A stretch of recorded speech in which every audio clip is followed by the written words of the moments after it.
sempre nos meus programas, vocês sabem disso. Eu tento levar a alegria porque já esse mundo é tão pesado. A nossa semana já é tão pesada. Muitas vezes nós somos pesados, né? A verdade é essa, que rir é a mesma coisa que música. A leveza sempre ela é um respiro. A gente fala que legal. Por isso que eu brinco tanto quando eu posso nos programas. Pensa, na época eu falava com o Gil, meu amigo, bota a foto, por favor. Eu falei com o Gil Gomes na época, eu falei, Gil, tem algum caso que você se sentiu assim, inútil de não ter resolvido?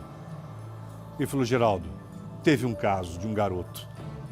E eu não vou me lembrar agora de um garoto que foi morto e eu prometi ao pai que eu iria entregar o assassino no meu programa de rádio e a polícia não descobriu.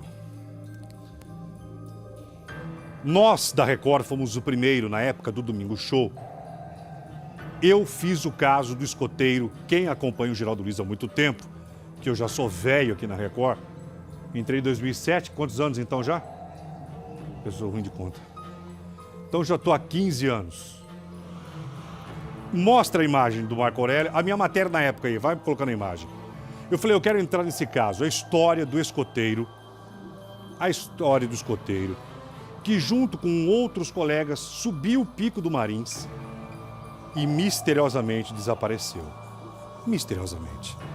E eu tinha prometido a esse pai, trouxe o pai no programa, o seu Ivo, eu subi no Pico do Marins e a audiência na época do Domingo Show, na época dava 13 pontos, 13, 14. Foi o maior fenômeno que a Record teve, foi. O Domingo Show estourou, acabou com a Fórmula 1, acabou com a Regina Casé. Era um trator de audiência, era um trator. Eu falei, com essa audiência que o Domingo Show tem, nós vamos encontrar, alguém vai ligar, alguém vai falar alguma coisa. Não tem imagem já do resumo? Bota outra imagem, por favor, Edu. Outra imagem, a matéria a minha matéria, enquanto eu falo. Eu falei, alguma resposta vai vir. Mataram esse menino foi levado na época e sequestrado. Olha pra mim que eu sempre tive uma relação com vocês, telespectadores, olha aqui, de olhar em vocês. Vocês me conhecem pela minha essência, até de exageros, que muitas vezes eu peco e ganho inimigos até pelo exagero, mas na verdade, pela intensidade. E eu me senti um nada de não ter conseguido ajudar nenhuma informação que tenha levado, matar esse menino. Onde estava o corpo? Onde estava? E eu achava que pela audiência do domingo e a força da Record, mas nada. Só que agora em julho, mês de julho, o telefone tocou.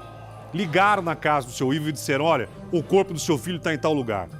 Mas ele já tinha recebido tantos trotes, mas para alguém, como ele falou, ele disse, Geraldo, eu prefiro saber que o meu filho, que Marco Aurélio, está morto. Chegou a me dizer isso. Do que há anos a mulher dele morreu recentemente, de tristeza, de uma mãe que não tem respostas. E eu sempre comento com meu filho, eu queria ter encontrado esse menino, que hoje vivo está um homem. Até falei, levaram ele para fora. Deram alguma coisa nele? Sim, a gente pensa em tudo, quando a gente ama. E agora vamos relembrar esse caso, que agora está sendo retomado, inclusive. E olha, se pegar um delegado, tinha que ter um delegado igual o Dr. Nico lá. Igual o Dr. Nico lá nas Minas Gerais. Pegar uma equipe e falar, vamos entrar no caso, vamos reabrir esse caso. Quem é que matou Marco Aurélio se teve a morte? Eu já pensei até nisso. Pegaram esse menino no Pico do Marins, abusaram sexualmente dele e mataram ele porque quem matou conhecia. Aquela coisa de tirocínio de repórter policial. Relembre comigo. Uma das mais intrigantes histórias desse país. Piquete. Aquela região que você está vendo, aquelas montanhas, elas guardam um dos maiores mistérios já registrados no Brasil. A história de Marco Aurélio, um menino escoteiro, morto, desaparecido. E é exatamente aqui nessa cidade de Piquete que começa a nossa história. A história de um escoteiro mirim, de um garoto que teve problemas, inclusive para nascer. Ele e seu irmão gêmeo vieram para cá com um grupo de escoteiros para subirem uma serra. A Serra do Marins, como é conhecida aqui. Esse grupo de escoteiros saiu da cidade de São Paulo. O pai parece que estava pressentindo alguma coisa. O último abraço do filho. O silêncio do filho. Do pai que parecia saber que alguma coisa boa não ia acontecer.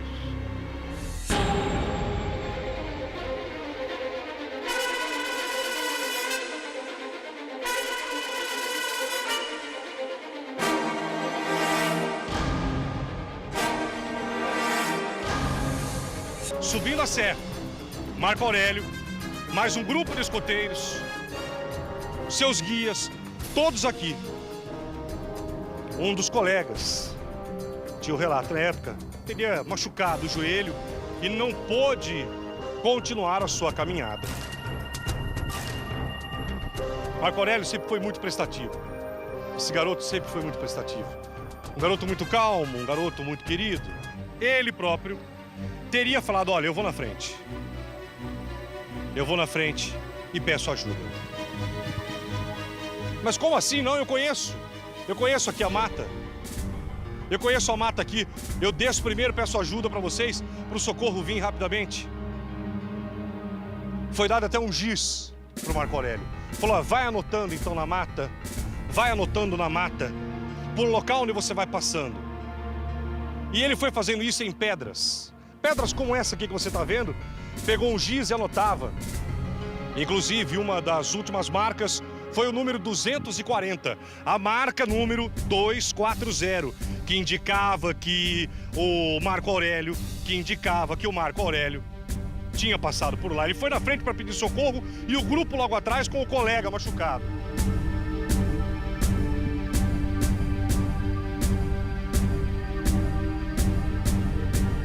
Marco Aurélio nunca mais foi visto.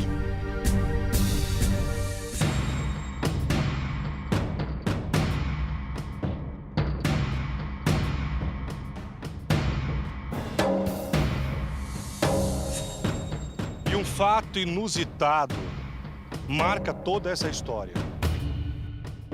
Horas depois do desaparecimento, horas depois. E o que nós vamos falar agora aqui é muito forte, e o próprio pai disse também em relato a um autor de um livro, este é o livro que conta a história do desaparecimento deste garoto. Rodrigo Nunes. O autor do livro que começou a investigar o caso. Rodrigo, por que você resolveu começar a investigar o caso Marco Aurélio?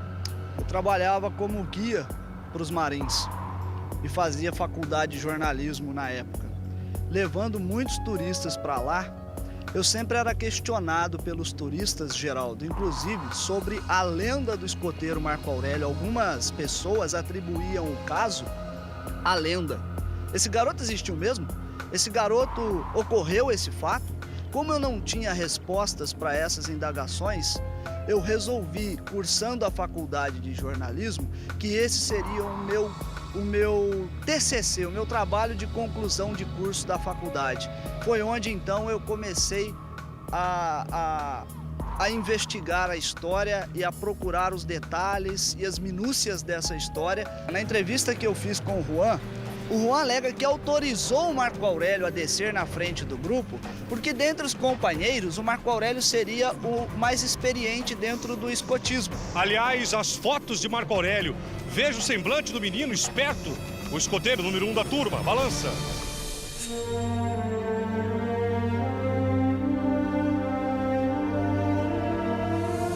Uma criança tão ligada à família, que amava os pais, querer desaparecer no ano de 1985. E é para lá que nós vamos agora. E que eu convido para você mergulhar nessa história de mistério na Operação Marins. O escoteiro está vivo. Teria sido morto e seu corpo enterrado. Nós já estamos agora a caminho do Pico do Marins, que é uma das regiões mais altas aqui do Brasil. Bem, nós estamos quase chegando perto do local onde os garotos entraram na mata e depois o local que acabou virando o acampamento, o QG da busca do Marco Aurélio. Agora você imagina, essa estrada já é... Olha, é difícil, você vê aqui, ela... Dá uma olhada, é chão batido. As condições eram piores, Geraldo. Eles vieram pra cá como uma Kombi. Então, numa Kombi, 4 garotos, mais um chefe, mais um motorista, que era um chefe escoteiro da cidade de Piquete. Tiveram muitas dificuldades de acesso aqui, o caminho não era tão explorado, não era tão visitado como é hoje. Então você imagina aquela época. Eu realmente não consigo entender como é que um grupo de escoteiros foi autorizado naquela época. Me perdoe, 1985. Na verdade, Geraldo, eles não vieram com autorização de grupos de escoteiros. Tanto que esse caso é um divisor de águas no escotismo do Brasil. Naquela época não existia comunicação como existe hoje entre os grupos de escoteiros. A gente vai começar agora a entrar na mata e a começar a investigar. Na sua opinião, esse garoto está vivo ou está morto? Eu não acredito que ele esteja vivo. Vocês querem saber a minha opinião? Geraldo Luiz, Marco Aurélio vivo ou morto? Vocês vão agora entrar na mata, a mesma mata que ele entrou, o mesmo trajeto. E a dificuldade para essa reportagem, as pessoas que participaram dessa expedição. Aquele o caminho e a trilha do mistério.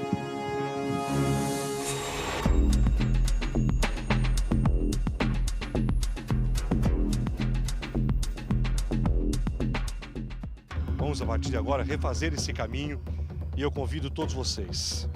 Fora o jornalista, autor investigativo do livro, esse homem que vocês vão ver agora, cola nele, Chico. E na época, foi uma das pessoas que chegou para ajudar a procurar o garoto. Mas não morreu. A informação na época que o garoto poderia ter sido comido por alguma onça, atacado por algum bicho grande. O senhor particularmente acredita? Eu não acredito. Eu não acredito. Porque eu ando, o meu trabalho aqui nos Marins mais é com família. Então eu trago criança de 5, 6, 7 anos e trago um grupo grande. Junto comigo também, tá? Por favor, senhor, me apresenta ele. O seu Messias também chegou aqui imediatamente quando foi convocado, foi avisado e veio para ajudar nas buscas, escoteiro, conforme é possível perceber, trajado. E seu Messias tinha um radinho que fazia a comunicação, passava a informação para Piquete. Como que funcionou lá? O senhor ficou sabendo como o desaparecimento na época? Quase que imediatamente nós estávamos na aeronáutica e soubemos do desaparecimento do Marco Aurélio. E com 2 companheiros nossos, o soldado Léo e o soldado Cardoso, com autorização do coronel Gonzaga, viemos imediatamente para o local. Chegamos aqui aproximadamente quase no escurecer do dia do acontecido. Tá vendo aquela casa lá? Aquela casa que deve ter pelo menos aí, ou aquele barraco, que mais um dia foi uma casa, deve ter pelo menos aí, acho que uns 20 anos. 50 anos? 50? 50 anos. Vamos andar. De quem que era aquela casa? Aquela casa era do seu Afonso Xavier. Onde que é? Agora eu estou com vocês. Aqui. Essa casa era do seu Afonso Xavier, morava com a família aqui. E aqui na base foi montado, nessa casinha, nessas redondezas aqui, o quartel-general da base. Quer dizer, todos os policiais que vinham à procura do garoto fizeram esse local aqui como QG. QG, exatamente. Fizeram aqui de um quartel-general. A alimentação chegava aqui, Geraldo, porque o povo brasileiro também foi muito solidário na época e mandava alimentação para alimentar esses 300 homens aproximadamente que ficaram aqui durante 30 dias procurando Marco Aurélio. 30 dias? 30 dias. Durante a procura do garoto, lembra que eu contei que testemunhas teriam avistado, feito um avistamento de luzes e como se fosse um barulho de um apito. Como se fosse um barulho assim. Como se fosse isso. Um barulho de apito. E naquela direção, segundo o relato, luzes que piscavam azuis. azuis. Acenderam e apagaram por 3 vezes. Os garotos Oswaldo Ramatiz e Ricardo Salvione estavam juntos. Disseram que a voz era do Marco Aurélio, porque eles ouviram um grito primeiro, depois o barulho do apito e depois as luzes azuis que se acenderam e apagaram por 3 vezes. Foram lá. Foram lá, entraram na mata imediatamente. Seu Afonso, que morava nessa casinha, entrou atrás deles para procurar. Em questão de segundos, Geraldo, aquele instante mágico, que eles chamaram de instante mágico, se apagou. As luzes se apagaram e não ouviram mais barulhos. Vamos fazer agora o caminho, a trilha que eles fizeram. Vamos lá, comigo, Chico.